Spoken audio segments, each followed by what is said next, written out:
Welcome to the Nail Engineer, and this is the first tutorial that I've been able to film since I was stricken by Satan's pelvic death grip, aka SPD, which I will explain in the box below. Now today we have the lovely tater tot, and please excuse we've got a little bubble in this one, don't worry, that'll top coat out. But tater tot is having some gel bottle ink, both Builder in a Bottle and GelPot Nude baby boomers, and that's what this toot is all about. Obviously there's various ways that you can get the baby boomer effect. One of the ways is just to use polish. This way I'm going to show you how to get the effect with Builder. It's not actually that hard. The secret is all about where you put your product and how you file it. So there's several ways to get your boomers. These ones are going to be with GelPot Nude and Builder in a Bottle, and we are going to be sculpting. And for this I'm going to be using these sculpting forms, which are also from the gel bottle ink, which I love. I love these forms. But the one thing that I will say is, unless you're using a clear base coat, which I'm not going to be doing on this mani, I want to keep the nail thickness to a minimum. And adding that kind of clear bottom layer just kind of basically adds thickness to it.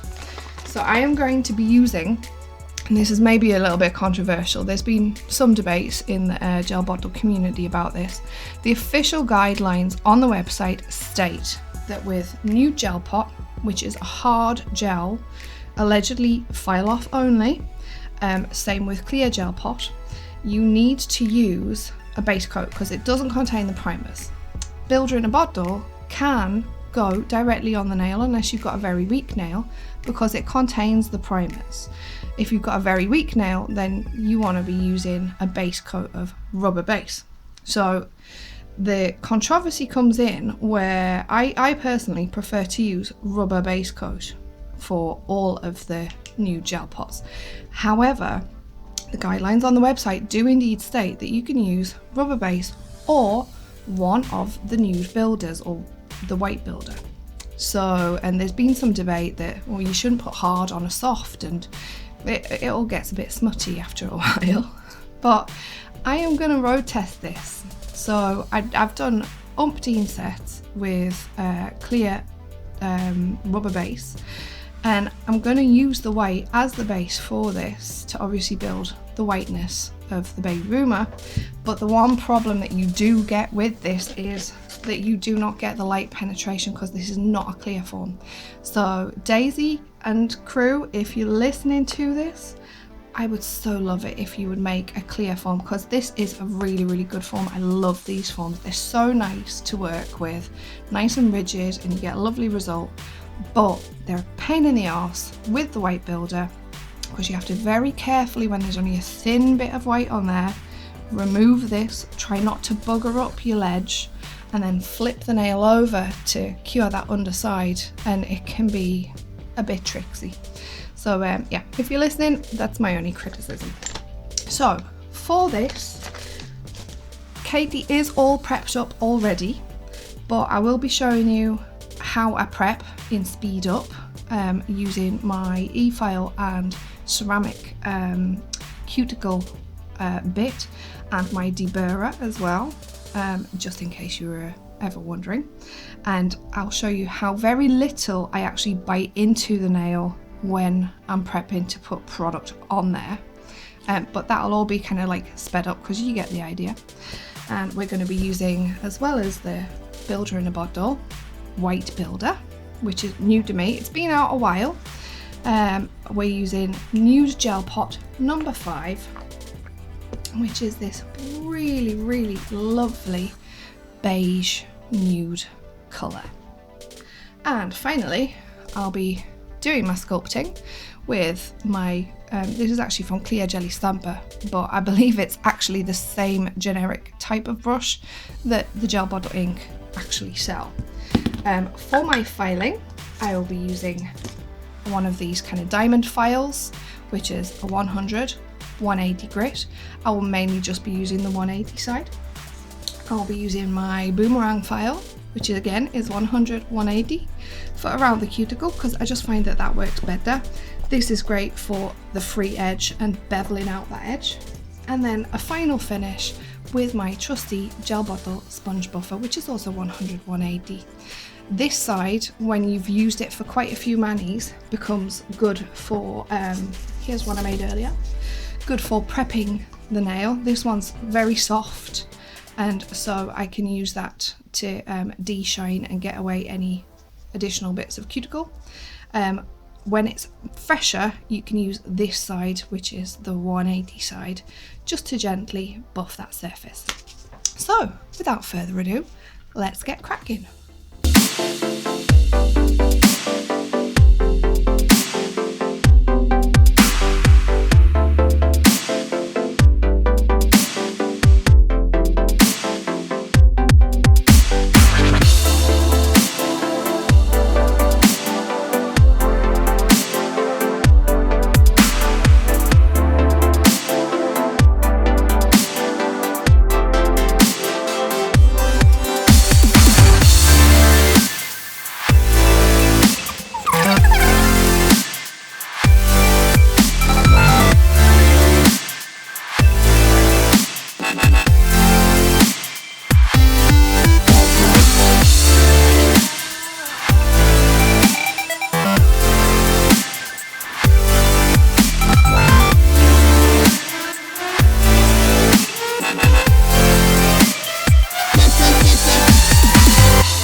so I've skipped ahead a little bit, but not right to the end. We've finished off this hand, and basically all I've done is just filed and top coated. And if I get a better light on, you can see there how lovely and soft that ombre is from the white builder underneath, and then just a slight bit of sheerness of GelPot Nude number 5. So those are the ones that I made earlier. This hand is still pretty large full. We've done the thumb, and we've done the pinky and the ring finger, although we haven't completely finished them, and you'll see they're still a bit dusty. But these two are completely untouched. And yes, don't they look like parrots' beaks? They look like a bloody abomination. And not only that, but we've got some dust stuck into the tacky layer, because this does have a tacky layer. So very simple. All you do before you file, so that you don't clog up your file, just a spray of isopropyl alcohol, wipe off that tacky residue, and then you're ready to file. I already showed you the files that I used before. What I'm going to do is I'm going to just explain with, let's pick the worst nail so that you can see in real time before we do any like speeding up. You can see how easy it is to sort this, and bear in mind, as I said in the intro, all of these have been flipped over in the lamp so that the underside can be fully cured. And when you've finished filing, what you'll see me doing with my E-file and my cuticle bit, and sometimes if you've gone too thick on your free edge, or your C curve isn't quite tight enough, you can use one of these bits as well, just gently underneath, just to kind of get that C curve in and get rid of excess product. But obviously do not use that very close to the hypernychium. You only want to be using your cuticle tool for that, because that is designed specifically to only remove dead tissue and like inanimate product. So let me show you how easy it is to file. So I'm just using my 180 grit side. If you had a lot of overhang, then yeah, you could use your 100 grit. But I always like to be a bit careful around the side walls and around the cuticle, because you don't want to hurt your lady. And there you can see, it looked like there was a lot of product there. There was a fair bit, but it came away really easily. And this is the order that I tend to go in. Basically, I'll do side walls, but I'll not touch that free edge until pretty much last. But I'll do the side walls in, get them nice and tucked in with this file. And sometimes you'll want to turn onto the side and kind of just blend that through, so that you don't end up, when you look down the barrel of the nail, with those like little saddlebags. And you can see I'm a little bit kind of skew with to this side as well. So I'll do the other side, same kind of motion, and I'll do this on the sped up properly. And then I will go with my boomerang and do around the cuticles and side wall, just to kind of blend out any little lumps and bumps, which there aren't actually many. If we can just focus in here, you can see that my application is pretty tight around and pretty flush and smooth around the cuticles and side wall. But yeah, I would go around with that, and then finally up and over to blend in, and then I will shape the free edge with my diamond file again, and then the final operation will be to just bevel those edges. So let's speed it up.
So, actually there wasn't very much cleanup at all to do on the underside of Katie's nails, so I just finished it at the filing, and these are the finished nails. And if we just flip over, as you can see, they look lovely and clean and tidy underneath.